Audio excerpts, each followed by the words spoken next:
Parte 4. Un eco del mundo.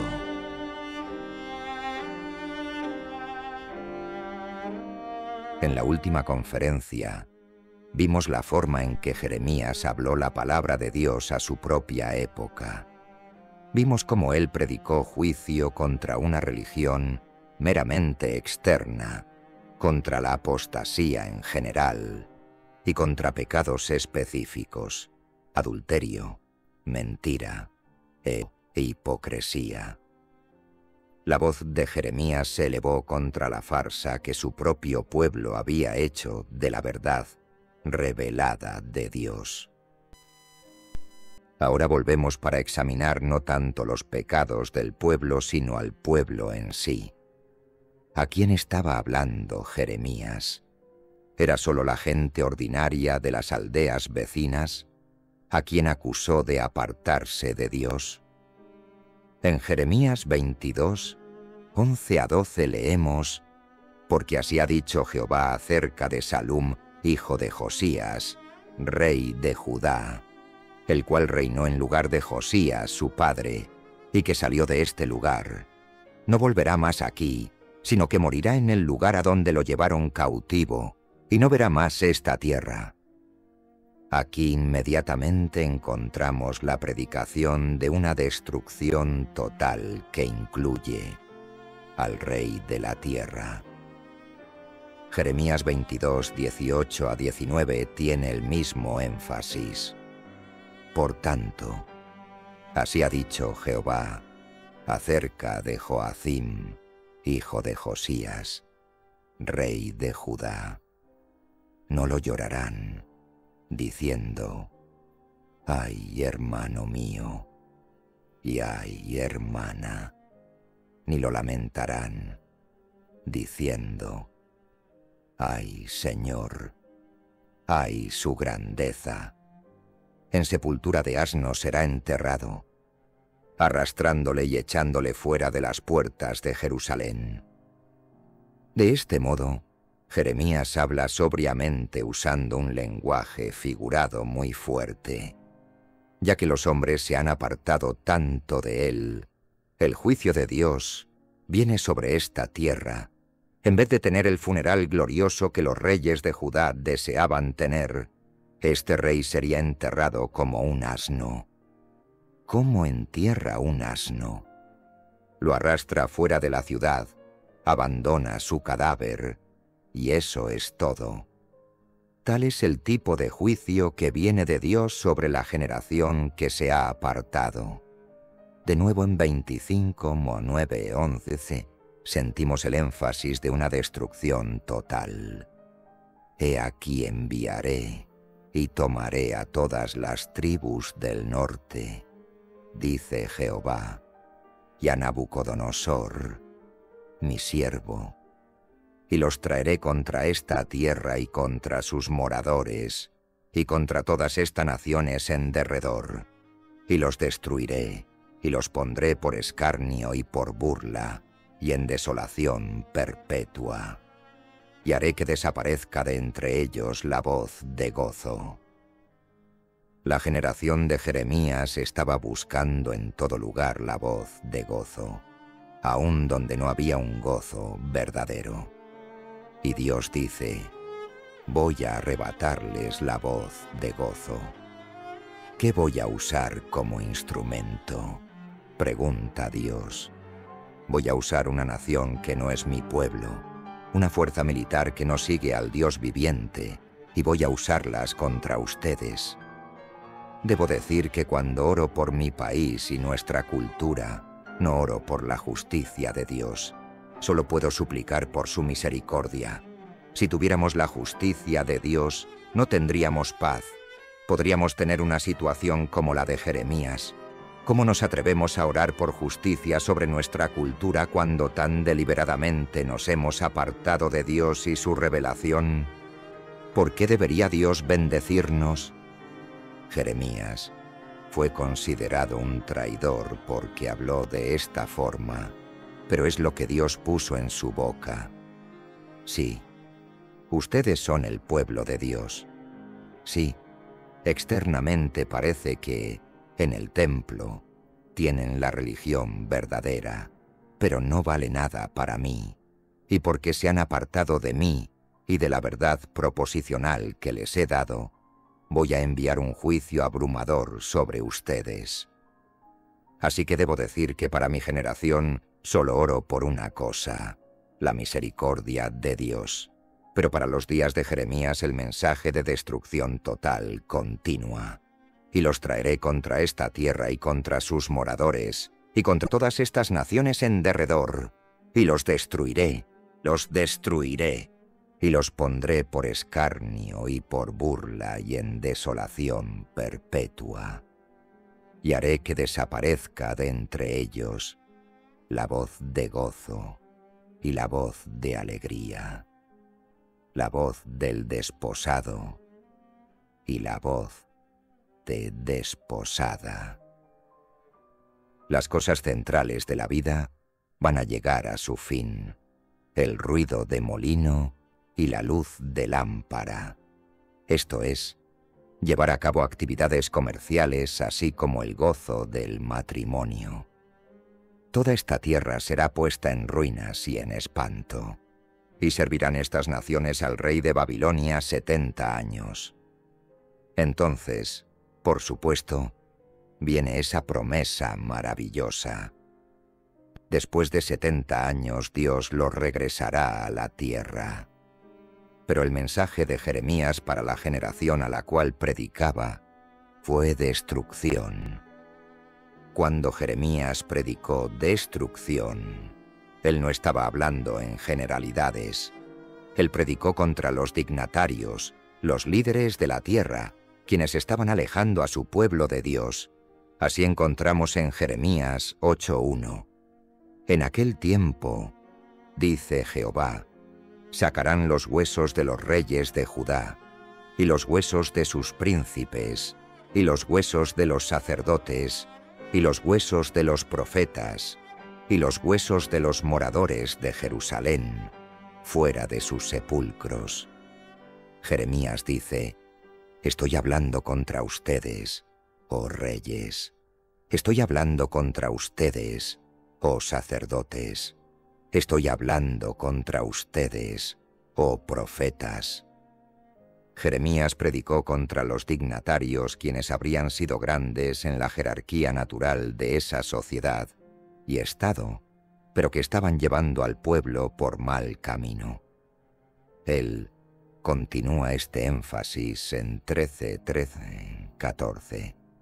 Entonces les dirás, así ha dicho Jehová, he aquí que yo lleno de embriaguez a todos los moradores de esta tierra, y a los reyes de la estirpe de David, que se sientan sobre su trono, a los sacerdotes y profetas, y a todos los moradores de Jerusalén, y los quebrantaré el uno contra el otro, los padres con los hijos igualmente, dice Jehová. Él nombra a aquellos que son los líderes de la tierra, que se mantienen en la jerarquía social y estatal, los reyes, los profetas y los sacerdotes. También encontramos un mensaje similar hacia el final del libro. Estoy escogiendo casi al azar porque el mensaje total de Jeremías se repite una y otra vez a lo largo de los muchos años que él profetizó. En Jeremías 34, 19 a 20. A los príncipes de Judá y a los príncipes de Jerusalén, a los oficiales y a los sacerdotes y a todo el pueblo de la tierra, que pasaron entre las partes del becerro, es decir, quienes hicieron un pacto en el nombre de Dios y entonces lo rompieron. Los entregaré en manos de sus enemigos y en mano de los que buscan su vida, y sus cuerpos muertos serán comida de las aves del cielo y de las bestias de la tierra.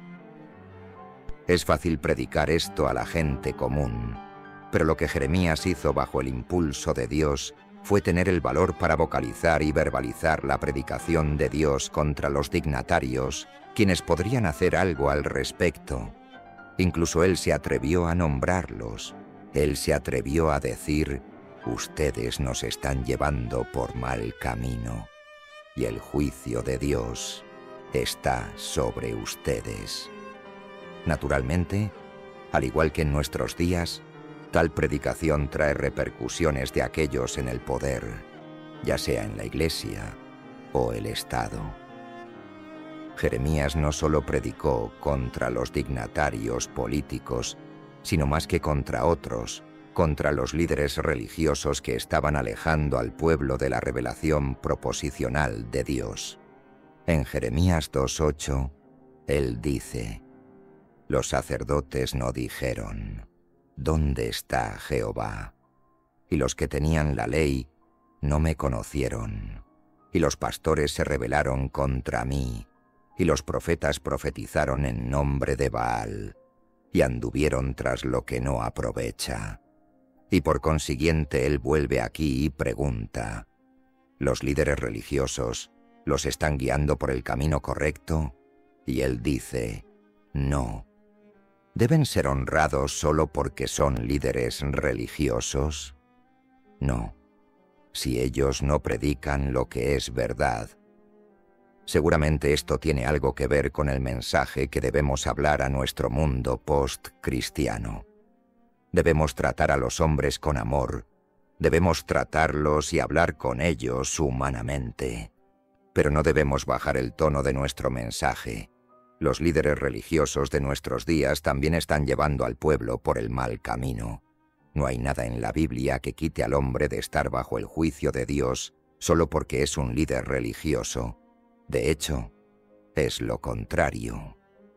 Aún más, encontramos en Jeremías 5:13: antes los profetas serán como viento, porque no hay en ellos palabra, así se hará a ellos. ¿Cuál es el problema con los profetas? El problema es que no están hablando por Dios. Solamente están tomando el consenso social de su día y hablando como si fuera la palabra de Dios. En el versículo 31, los profetas profetizaron mentira, y los sacerdotes dirigían por manos de ellos, y mi pueblo así lo quiso.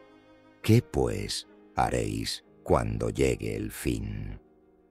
¿Qué hay de estos sacerdotes? ¿Qué hay de estos profetas? Ellos solamente hacían eco de lo que todos a su alrededor decían. Seguramente que eso suena familiar. Cuando escuchamos la religión, que en gran parte se predica a nuestra generación, escuchamos lo mismo que dicen los filósofos y sociólogos incrédulos. La única diferencia es que se usa un lenguaje teológico, pero Dios dice: esto no puede ser, esto te pone bajo mi juicio. En Jeremías 12:10. Dios da un cuadro gráfico de la destrucción que los líderes religiosos habían traído sobre el pueblo. Muchos pastores han destruido mi viña, hollaron mi heredad, convirtieron en desierto y soledad mi heredad preciosa. Los líderes religiosos han caminado a través del jardín de Dios y lo destruyeron. En Suiza, cada brizna de pasto es preciosa. Usted no se atreve a caminar a través de cualquier campo. Sería como caminar a través del jardín de rosas de alguien. Pero aquí está el campo de Dios y alguien ha pisoteado el pasto. ¿Es el hombre común? No, principalmente no. En cambio son los líderes religiosos quienes hicieron del jardín un desierto desolado. Entonces, seguramente, no podemos fallar al hablar contra los líderes religiosos, cuando ellos son quienes están trayendo la desolación. En Jeremías 23:1, el lenguaje figurado cambia. Ay de los pastores que destruyen y dispersan las ovejas de mi rebaño, dice Jehová. El caminar sobre el jardín de Dios ahora se ha convertido en dispersar las ovejas. ¿Quiénes dispersan las ovejas? Nuevamente son los líderes religiosos. Por tanto, continúa Jeremías, así ha dicho Jehová Dios de Israel a los pastores que apacientan mi pueblo. Vosotros dispersasteis mis ovejas y las espantasteis y no las habéis cuidado. He aquí que yo castigo la maldad de vuestras obras, dice Jehová. ¿No les importan las ovejas? Bien, entonces los castigaré con los resultados naturales de lo que han enseñado. Cuando Malcolm Muggeridge escribió en El nuevo estadista Curo, el deseo de muerte del liberal, vio desde su propio trasfondo liberal exactamente hacia dónde ha llevado el liberalismo. Al quitar los absolutos, el liberalismo ha conducido a un desierto. Ha eliminado las categorías que hacen la diferencia entre el amor y el no amor. Nos ha llevado a la película de Michelangelo, Antonioni Blow Up 5, publicitada como Asesinato sin culpa, amor sin sentido. Pero puede llevar más lejos. Nos puede llevar a la película de Federico Fellini, Julieta de los espíritus, donde los hombres ya no conocen la distinción entre el mundo exterior y la fantasía. Las ovejas son dispersadas. Las ovejas son dispersadas aún más de lo que fueron por los profetas falsos en los días de Jeremías. Al menos los judíos tuvieron algún tipo de dioses, aunque fueran falsos. Nuestra generación se ha dejado llevar por la necedad, que solo vive en un mundo materialista, encerrada, finalmente, en el flujo de los átomos, en el flujo de la conciencia, contemplándose a sí misma sin categorías y sin valores. No nos sorprenda que Dios diga, voy a juzgarlos por lo que han hecho. ¿Quién fue el responsable de esto en los días de Jeremías? Los líderes religiosos. ¿Quién lo ha hecho en los nuestros? Seguramente que el juicio más grande no debe ser sobre aquellos que han destruido desde el exterior. Ciertamente, la culpa más grande recae sobre la Iglesia que conoció la verdad y deliberadamente se apartó de ella, y ahora solo presenta a los hombres el relativismo, un eco del pensamiento secular moderno. Jeremías continúa en 23:11, porque tanto el profeta como el sacerdote son impíos. Aún en mi casa hallé su maldad, dice Jehová. Es algo horrible vivir en maldad si usted es uno del pueblo de Dios. Pero traer la maldad a la casa de Dios es un pecado doble. Y Dios dice, ¿de dónde ha surgido esta maldad? Ha surgido de mi propia casa. De la misma manera, en nuestra propia cultura lo que echó por tierra la base estaba en el interior. En los días del deísmo en nuestro país, de hecho, fue cierto que en algunos lugares hubo pocos cristianos, pero raramente la Iglesia misma se volvió deísta.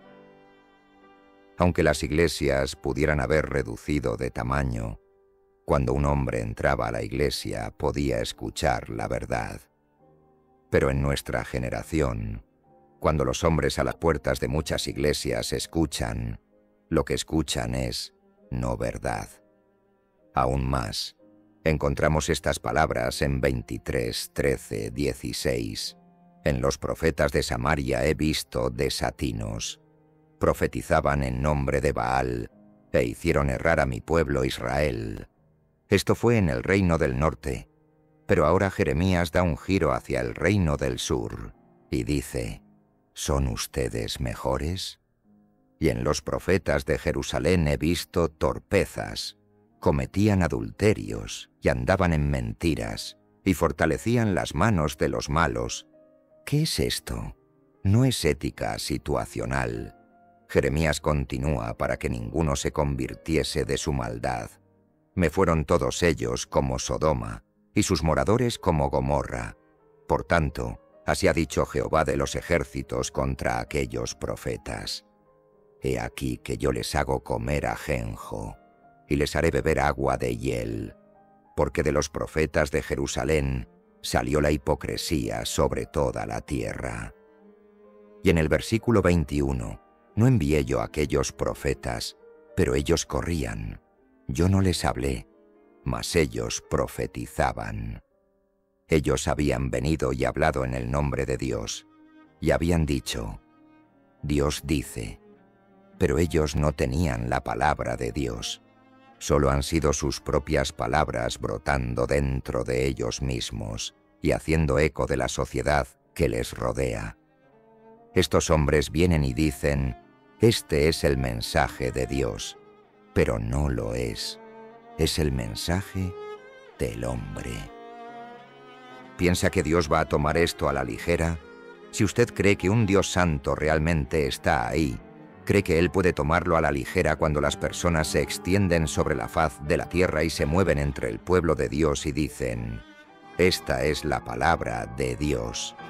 Cuando solo hablan de sí mismas y están contradiciendo directamente lo que Dios proposicionalmente ha revelado, ¿cómo espera que Dios lo tome a la ligera? ¿Qué es Él? ¿Qué es Él? Es realmente un anciano meciéndose en una silla, ciego y difícil de escuchar. Una vez más leemos en el mismo capítulo, versículo 26. ¿Hasta cuándo estará esto en el corazón de los profetas que profetizan mentira y profetizan el engaño de su corazón? Y finalmente leemos en el versículo 30, que es especialmente fuerte. Por tanto, he aquí que yo estoy contra los profetas, dice Jehová, que hurtan mis palabras, cada uno de su vecino. ¿Qué dicen los profetas? Este profeta escucha a aquel profeta y entonces repite el mensaje. Todo lo que usted escucha son ecos. Es como estar en un edificio cerrado y hueco. Todo lo que escucha es eco, eco, eco, eco. Estudie la teología de nuestros días y todo lo que escucha es eco, eco, eco, eco. ¿Eco de qué?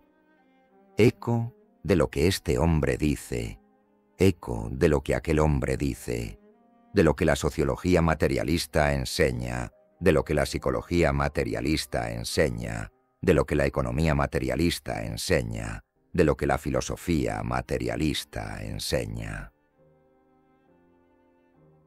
Haciendo eco, eco, eco, como si las palabras estuvieran rociadas con agua bendita, porque ahora se repiten las mismas cosas en términos teológicos. Y espera que Dios se siente ahí y solo se meza en los cielos y diga, eso no es bueno, eso no es bueno, eso no es bueno. ¿Qué clase de Dios tiene? Y si tal Dios existiera, ¿qué clase de Dios sería? ¿Cuál sería la utilidad de tenerlo? La gente ha dicho que quienes somos evangélicos creemos en una clase de anciano con barba, y decimos que no es cierto, pero es cierto. Pero debo decir que al buscar en la iglesia evangélica, a menudo me parece que le damos el derecho a decirlo. Y por tanto, te hablo, oh iglesia, te hablo, oh generación. Y aún a esa parte de la iglesia evangélica que se tambalea a la orilla, te hablo y digo, Dios juzgará. Si no tenemos el valor de decir eso, y lo que significa, no podemos esperar que los jóvenes hagan más que decir palabras religiosas, palabras religiosas, palabras religiosas. Pero llegamos al peor pecado de todos.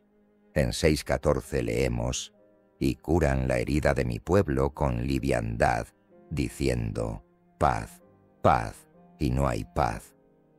El mismo lenguaje es usado en Jeremías 8, 9, 11. ¿Qué significa? Imagine una pared combada que está a punto de caer y alguien viene y solo la blanquea. Los profetas solo están dando tales soluciones baratas, curando la herida de mi pueblo, dice Dios. Levemente, levemente. Ellos estaban diciendo, es mejor de lo que piensan. No estén abatidos, no estén inquietos. Tómenlo con calma. El día no es tan malo. Podemos cuidar de él un poco más. No se preocupen demasiado. Paz, paz. Y Dios dice, odio esto sobre toda otra cosa. Mi pueblo está bajo mi juicio, porque se han rebelado contra mí, y los profetas que claman hablar por Dios dicen, paz, paz, cuando no hay paz. Cerca del final de su profecía, en 27:14-15, lo encontramos hablando exactamente en la misma forma. No oigáis las palabras de los profetas que os hablan diciendo, no serviréis al rey de Babilonia, porque os profetizan mentira. Ellos estaban diciendo, no se preocupen, Babilonia no va a tomar este país, realmente no va a ser tan malo, ustedes lo van a lograr. Y entonces Dios dijo esto, porque yo no los envié, dice Jehová, y ellos profetizan falsamente en mi nombre. Y otra vez aquí los tienen, hablando levemente de lo que es serio, dando todo tipo de soluciones secundarias. ¿Qué causó tal colapso en nuestra cultura? Las 2 guerras mundiales. No lo crea. Si la casa hubiera sido fuerte, no se hubiera derrumbado con un terremoto. Si el corazón no hubiera estado alimentándose de la cultura, las guerras no habrían estallado. No se preocupen, dicen algunos. Es solo un problema tecnológico, y la tecnología dará una solución. Pero eso no es cierto. El hombre no estaría en la posición en que está simplemente por problemas tecnológicos, si él hubiera tenido una verdadera base cristiana. ¿Explosión demográfica? Por supuesto que es serio, pero no es el meollo del problema. El hecho de que Estados Unidos ahora es urbano en vez de agrario, es el problema final.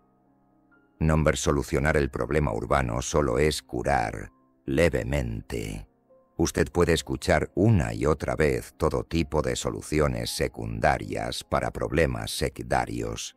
Por supuesto que estos son problemas, pero no son el problema central, y los hombres que usan un lenguaje tecnológico para fijar nuestros ojos sobre aquellos como el problema central, están bajo el juicio de Dios, porque han olvidado que la verdadera razón por la que estamos en tal desastre es que nos hemos apartado del Dios que está ahí y de la verdad que Él ha revelado.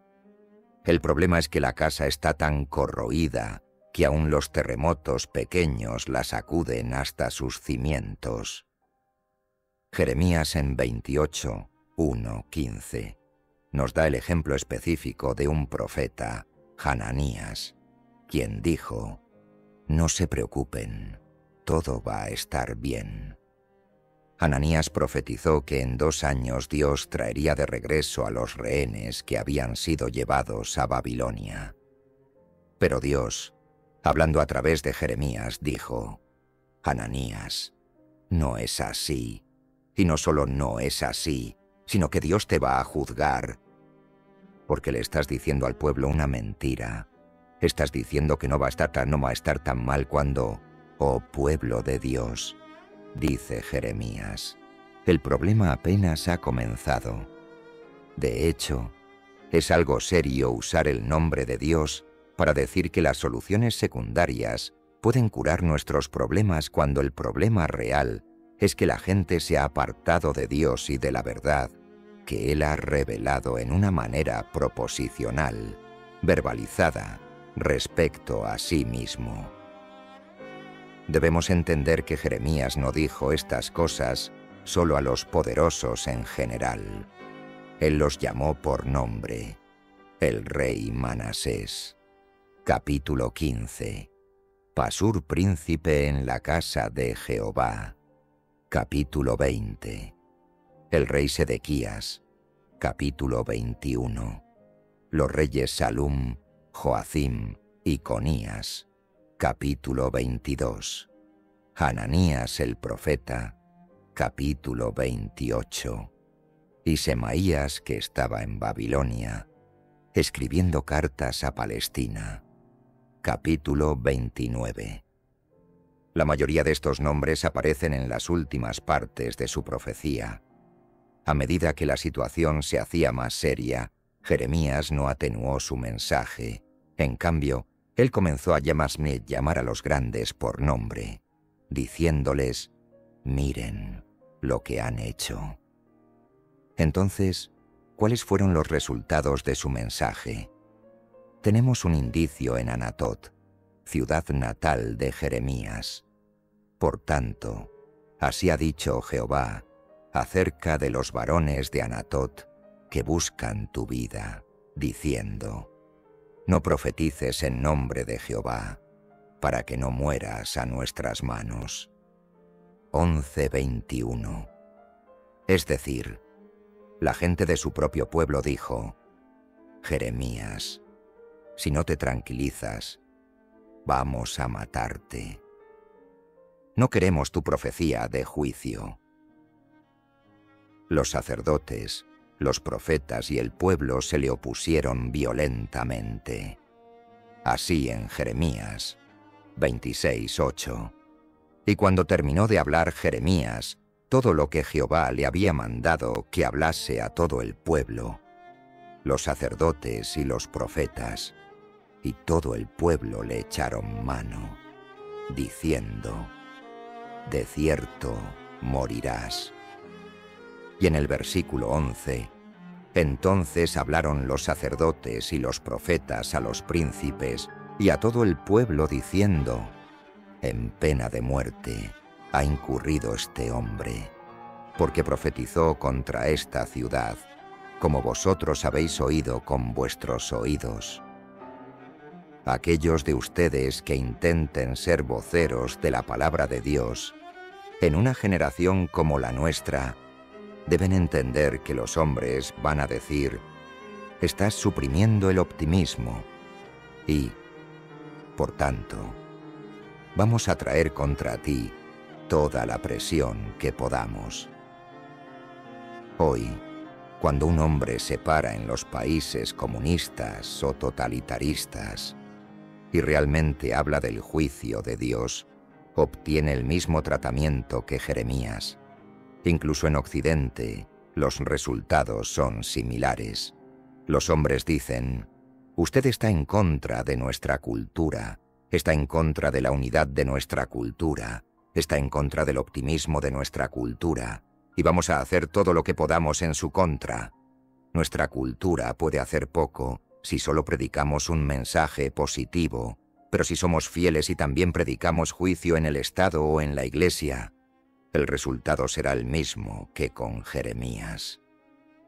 Los hombres no han cambiado, ni un ápice, porque un hombre que piense que hoy puede predicar la palabra de Dios y no experimentar el verdadero precio de la cruz de Cristo en el sentido de no ser aceptado por la cultura. Un hombre que piense que puede ser un vocero, ya sea un maestro, un ministro, un artista cristiano, poeta, músico, cineasta o dramaturgo. Cualquier hombre que piense que hoy en verdad puede hablar las cosas de Dios en una cultura como la nuestra y no tener esas palabras dichas en su contra es necio. No es posible.